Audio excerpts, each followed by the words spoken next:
Ladies and gentlemen, this evening you mustn't believe all the things I say.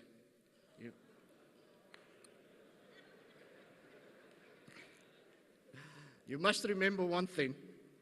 I'm only just a car salesman.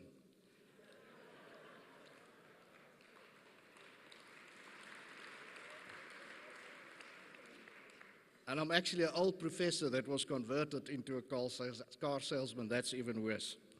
So back to tonight's topic. First of all, as managing officer of Toyota Motor Corporation in Japan, responsible for the Africa region, I'm often asked, how do I view the African market and its future? And this is what I want to talk to you about tonight. In Africa, I believe you find tomorrow's market today. This is a robust market full of potential with a great future. Africa is, however, not just one market. It is indeed a continent of opportunity and diversity. 54 countries, each with its own set of cultural values, business practices, and political systems. A cosmopolitan continent brimming with opportunity and potential. I sometimes get quite humorous when somebody says to me, "Do you know Cyril? He's a friend of mine, he's in Nairobi."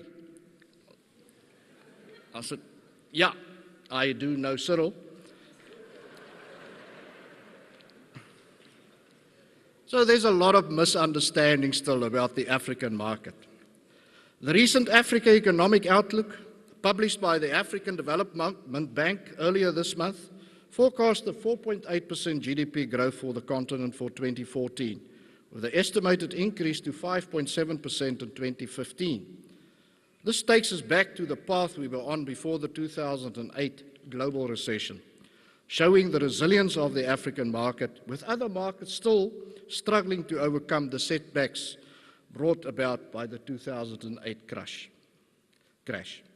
During the last year, 3 of the fastest growing economies, percentage-wise, in the world were in sub-Saharan Africa.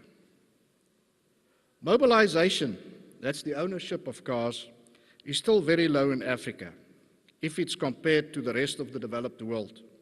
Car ownership per thousand of the population in South Africa is about 103 vehicles per thousand of the population. The average in Africa is only 23.6. The median is only 10. Africa is the last frontier to be mobilized, and my dream from both the Toyota and the National Association of Motor Manufacturers of South Africa perspective is to bring mobility to the region and create opportunities and growth for the vehicle sales and manufacturing industry.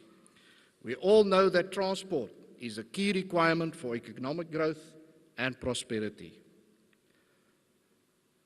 The total new vehicle market in Africa last year was 1.7 million vehicles, and we forecast that the market will grow to 3 million vehicles between 2020 and 2025.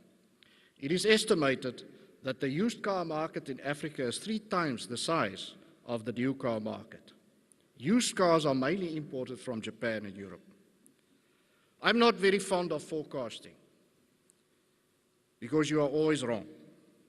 But if we make a very simple calculation and we assume that we achieve the same levels of motorization, cars per thousand population, as say South Africa, 103 per thousand, for the rest of Africa, which is currently only 23.6, the potential market in future in Africa is huge. Potentially, based on the simple estimate, more than 10 million units per annum in the longer term. Please don't quote these numbers. This is a very simple calculation.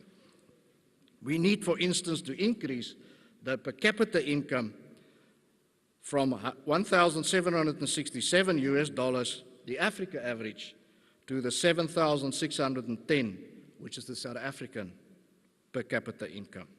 But people, the message I want to bring is that the potential for mobilization for vehicles in Africa is huge. It's indeed the last frontier for mobilization in the world.